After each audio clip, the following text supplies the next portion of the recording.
หลายดีฮอตสิมาเบิ่งเดดดิฟเนาะว่ามันเฮ็ดจังไดเนาะเดดดิฟนี่มันสิใช้ในศอกในการคิดไล่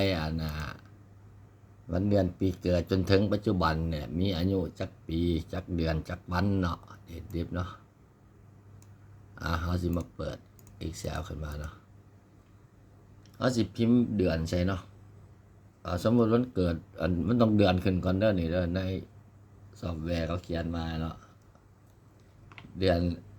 สมมติเดือนสมมติว่าอย่างสิสมมติว่าวันที่3ปี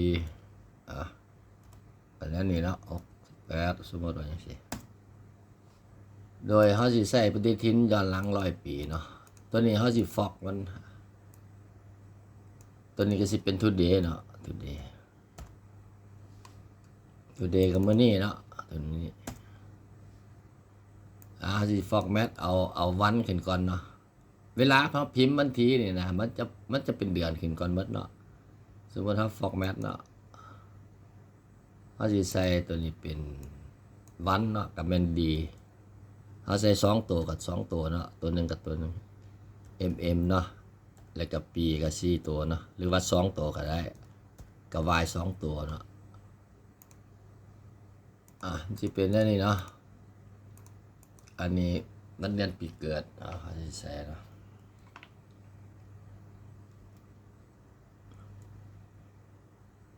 วันวอดอปอแล้วเนาะวอดอปอตัวนี้วันที่ปัจจุบันเนาะ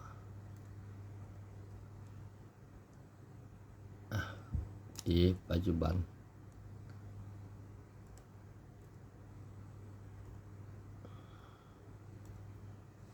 ดีเนาะเปลี่ยนฟอนต์มันจังหน่อยก่อนให้มันเบิ่งเอาใส่สิทธาหรือเพชรสลัดก็ได้เนาะเอาเพชรสลัดเนาะ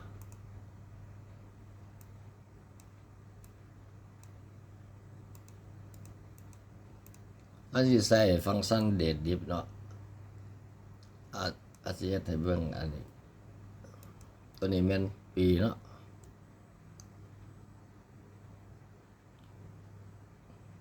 ปีตัวนี้ก็จะเป็นเดือนตัวนี้ก็จะเป็นวัน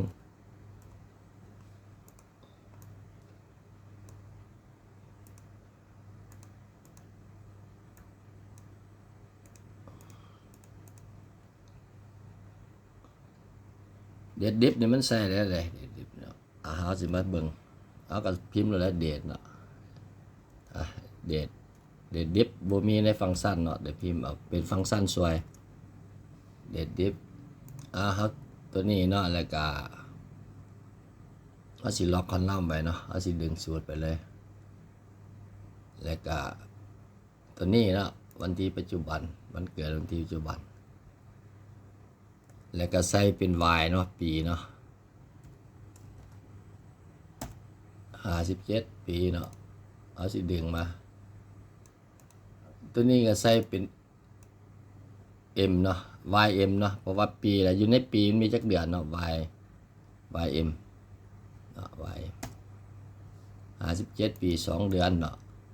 แล้วก็จักวันเอาก็สิใส่เป็น md เนาะวันในเดือนเนาะ md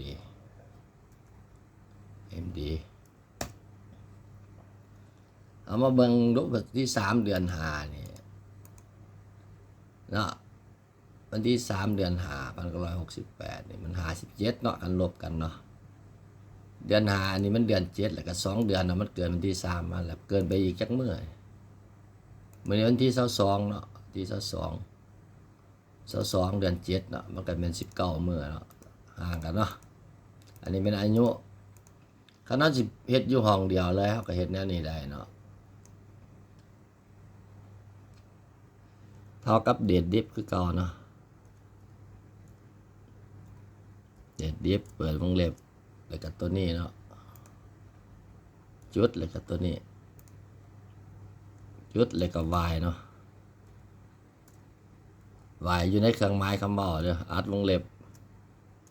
เสื่อมเนาะเขาสิเสื่อมเลยเสื่อมให้ เขาสิคอสเปกบาทหนึ่งเนาะยาวางเนาะ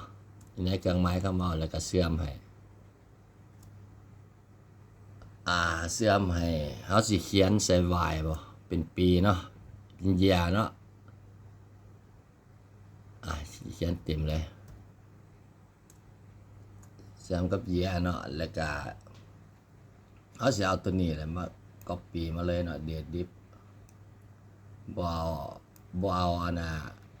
ยังไม้เท่ากับเนาะก๊อปปี้เอาสิมาเพจใส่นี่เลยเพจใส่ตัวนี้ก็ให้มันเสื่อมเนาะเสื่อมกับ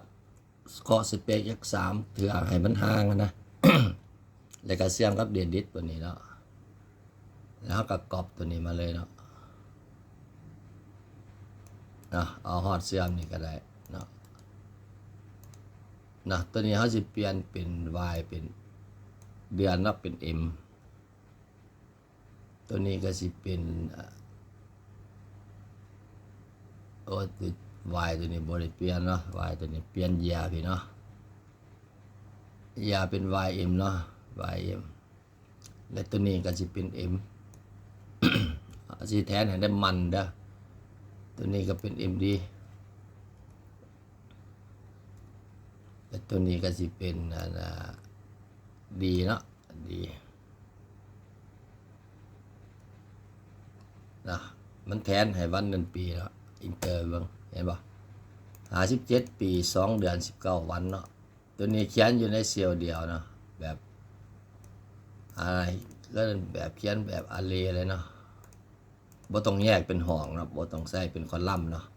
3คอลัมน์ท่านจะเอาตัวนี้มาเชื่อมเข้ากันก็ได้เนาะตัวอย่างตัวนี้เชื่อมกับเชื่อมกับ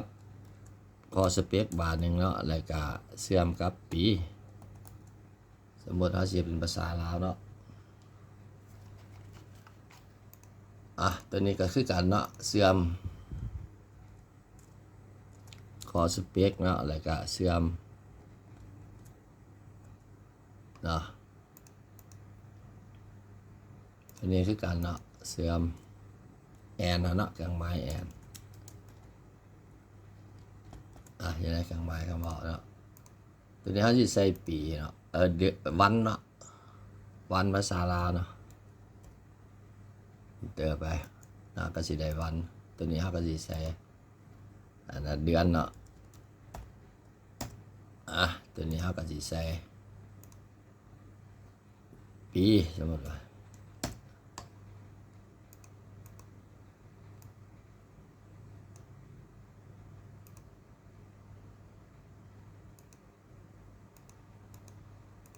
สิใส่นั่นนี่เนาะ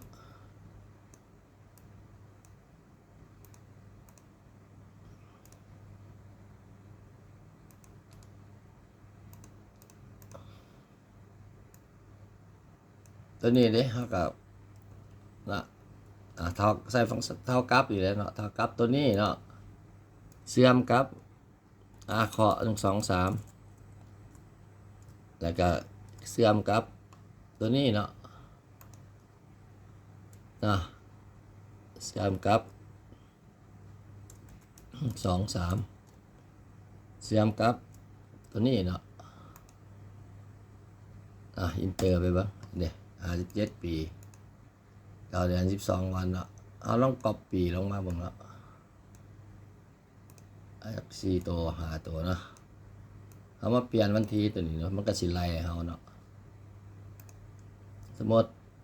วันที่1เดือน1วันที่1972สมมติไปตัวนี้ไม่มีสแลกเนาะมันก็สิไล่ให้เขาตัวนี้เด้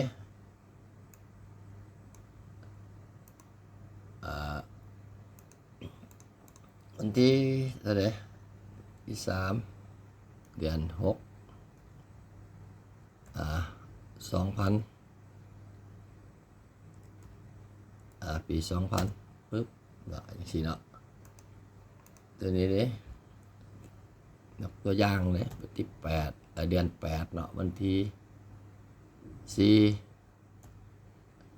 2000เนาะก็สิได้แน่นี้เนาะอันที่วิธีไล่เนาะอันนี้ปีเดือนวันเนาะปีเดือนวันเท่ากับตัวนี้เสื่อม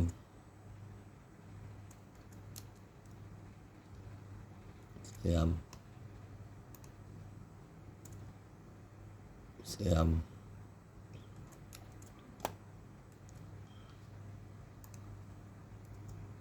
อะไรปีเดือนวันเนาะ